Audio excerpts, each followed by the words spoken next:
The letter arrived exactly 1 month after Elvis died. It was a crisp, official-looking document from the Florida National Bank and Trust Company in Miami, dated September 15, 1977.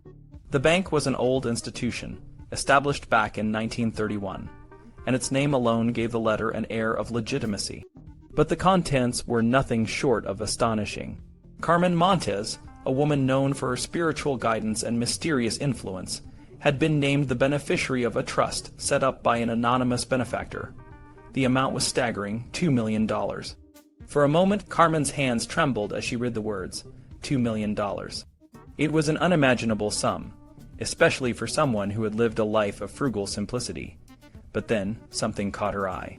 The amount was written as $2 billion. The number had somehow grown to $2 billion. It was an absurd error, the kind that made her wonder if this was all just a cruel joke. The signature at the bottom of the letter was from a Ms. Janice Doe. Jan Doe. It sounded too generic, too suspicious. Carmen had known Elvis for years, though they had never met in person. He had written to her often, seeking guidance and solace. Could this letter be from him? Had he set up a trust for her, to be released only after his death? The idea was tempting, but the details were off. The amount, the error, the name, everything seemed too perfect to be true. Carmen's mind raced. If the letter was real, where was the money? She had no savings, no investments. Her life had always been simple, and now, at the age of 47, she was left with nothing. The letter was a puzzle, and she had no idea how to solve it, but the mystery only deepened. A few weeks later, Carmen learned that Elvis had been involved in a complex fraud scheme, orchestrated by a group of con artists known as the Fraternity. The ringleaders, Philip Carl Kitzer, Jr. and Alfredo Prock, had used one of Elvis's planes, a Lockheed Jetstar, to defraud him of over $12 million. The FBI had been investigating the case, and Elvis was supposed to testify before a grand jury on the day he died. Carmen couldn't shake the feeling that Elvis's death was more than just a tragic overdose. The FBI files she had managed to obtain through numerous Freedom of Information Act requests painted a picture of a man who was being targeted by dangerous criminals. Could his death have been a cover-up? A way to silence him before he could expose the truth. The more Carmen thought about it, the more she realized that the letter from the bank was just the beginning. There were more questions than answers, and she was determined to find out the truth. The story of Elvis's final days was far from over, and Carmen was about to uncover a web of deception that would change everything she thought she knew. The letter from the bank was just the first clue in a puzzle that would lead her down a dark and dangerous path. She had no idea what she was getting into, but she was ready to face whatever came next. The boy from Tupelo had left behind a legacy of mystery, and Carmen was determined to solve it. It was early in the morning, and the Palm Springs home was quiet. Suddenly, the silence was shattered by the sound of footsteps and the crash of a door being kicked open. Two men burst into the bedroom, where Elvis and Priscilla were sleeping. They were in shock, and before they could react, the men attacked them. The assault was brutal, leaving both Elvis and Priscilla badly hurt. It was a terrifying start to a day that would leave lasting scars. Elvis tried to stay strong, but the incident shook him to his core. He had always been confident and in control, but now he felt vulnerable. Priscilla, who was already dealing with the stress of their relationship, was even more shaken. The attack only added to the tension that was already building between them. A few months later, on July 31st, Elvis tried to shake off the darkness by taking to the stage at the International Hotel in Las Vegas. The shows were a huge success. Fans packed the venue, and Elvis performed with a new energy that set attendance records. The live album that came out of these shows became a hit, capturing the magic of his performances. But the success on stage couldn't hide the personal struggles Elvis was facing. In November, a documentary called Elvis, That's the Way It Is, opened in theaters. The film showed a different side of Elvis, one that was more raw and vulnerable. It was a critical success, and Elvis's iconic jumpsuit and cape outfits became legendary. Despite the success, the cracks in Elvis and Priscilla's relationship were growing wider. By February 23, 1972, they had decided to separate. Priscilla moved out, marking the end of their marriage. The separation was hard on both of them, but it was a necessary step for their individual growth. In 1973, Elvis continued to push boundaries. On January 14th, he made history with his Elvis Aloha from Hawaii TV special. The show was broadcast via satellite to about 40 countries, reaching an estimated 1.5 billion people. The concert album went to No. 1 on the Billboard Pop Album chart, a bittersweet achievement as it would be his last No. 1 album on that chart, but the highs were followed by more lows. On August 4th, Sam Katzman, a movie producer who had a complicated history with Elvis, passed away. Katzman had been a controversial figure in Elvis's life, and his death brought up old conflicts and unresolved tensions. The final blow to Elvis and Priscilla's relationship came on October 9th, when their divorce was finalized. The end of their marriage was a turning point for Elvis. He was struggling with a growing dependency on prescription drugs and serious health problems. In the late part of 1973, Elvis was hospitalized in Memphis, and he returned to the hospital again in early 1975 and April 1977. Despite his health issues, Elvis continued to perform.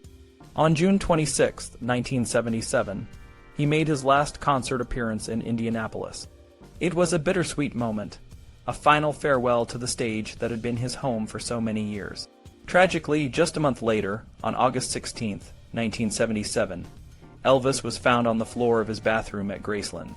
His fiancée, Ginger Alden, discovered him, and the world lost one of its greatest icons. Elvis Presley was just 42 years old. The years that followed saw the lives of those close to Elvis continue to unfold. Carmen Montez, a mysterious figure in Elvis's life, died on May 8, 1982. She had been a confidante to Elvis, Marlon Brando, Tom Jones, and Harry Belafonte, but much of her life remained a mystery. In 1984, Carmen Rayburn, a woman who had bought a suitcase full of letters at an auction of Carmen Montez's personal belongings, discovered personal letters from Elvis, Harry Belafonte, Tom Jones, and Marlon Brando. These letters were a treasure trove of insights into the lives of these celebrities, and they sparked a quest to uncover more about their stories. The journey to publish these letters was long and fraught with challenges. Gary Lindbergh and Bill Mack, who had been introduced to the letters, spent years trying to bring the project to life. They faced numerous obstacles, including funding issues and legal hurdles. Despite these setbacks, they persisted, and in 2015, with the help of Calumet Editions, they finally decided to resurrect the project. The letters revealed many mysteries about Elvis and his relationships. One of the most startling claims was that Vernon Presley, who was widely believed to be Elvis's father, was actually his uncle. Elvis claimed that Vernon had an identical twin brother named Virgil, and this revelation opened up a new chapter in the quest to understand Elvis's family history. Another mystery was the identity of Carmen Montez. Her life was shrouded in secrecy, and there were many questions about her past, including the existence of a mysterious trust fund of $2 million.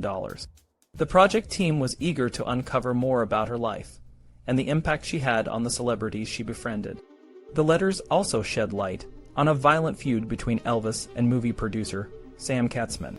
The details of this conflict were murky, and the project team hoped to find people who could shed light on the cause of the hostility and the members of the Katzman gang. Elvis's love life was another area of intrigue. The letters mentioned a woman named Jenny Pearson, who was described as the perfect love who got away. Marlon Brando even claimed to have seen a ghost of Jenny, dressed in blue, at Elvis's home. The project team was eager to learn more about the real Jenny Pearson and her relationship with Elvis. Another intriguing figure was a woman known by 4 different names: Kathy, Joy Sommers, Kit, and LWLI. She was a screenwriter and a friend of Carmen Montez, and all the celebrities in the letters had been in love with her. The team was fascinated by her story and hoped to find more information about her and her lost screenplays. Harry Belafonte's letters added another layer of mystery. He mentioned having a half-brother named Jim Matthews, who had a child with Kathy Kane, one of the women known by 4 names. The project team was interested in finding out more about Jim Matthews and the fate of his child. The filming of the movie Charo was another area of interest. Elvis described several unnerving events during production that might have been connected to the Katzman gang. The project team hoped to find people who could provide more details about these strange occurrences. Finally, there was the mystery of who beat up Elvis in 1957, an incident that left permanent scars on his face. The project team was determined to find out more about this event and the people involved. These mysteries continued to captivate the project team, and they were eager to fill in the blanks. They hoped that by sharing the letters and the stories they contained, they could finally uncover the truth about these enigmatic figures and the events that shaped their lives. As we close this book, we've journeyed through a diverse landscape of stories and ideas. Each author has shared their unique path, from exploring the mysteries of handwriting and its impact on personality to delving into the spiritual and the supernatural, and even navigating the roller coaster of the music industry. Gary Lindbergh, along with his mother Elaine, taught us that the strokes of our pen can reflect and even reshape our inner world. By changing our handwriting, we can work on the traits that hold us back and cultivate new, positive habits. This simple yet powerful tool can open up new possibilities in our lives, helping us become the best version of ourselves. Adrian Lee challenged us to look deeper into our religious beliefs, showing that faith and the mystical can coexist. His work as a healer and psychic investigator invites us to explore our own spiritual gifts, using them to help and heal others.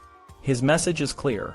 Our faith can be a source of strength and guidance, even in the most unexpected places. Ted Myers took us on a wild ride through the music scene of the 60s, 70s, and 80s, a time when dreams of stardom mixed with the realities of life on the road. His stories remind us that even when success seems just out of reach, the journey itself can be filled with incredible moments and unforgettable experiences. Ted's transition from the music world to the written word shows that no matter where life takes us, we can always find a way to share our stories and connect with others. As we reflect on these journeys, we realize that each of us has a unique path to follow. Whether it's through the power of handwriting, the exploration of the spiritual, or the pursuit of a dream, we can all find ways to grow, learn, and make a difference. The stories in this book are not just about the authors. They are also about the possibilities that exist for each of us. So, as you close this book, carry these lessons with you and continue to explore the many facets of your own story.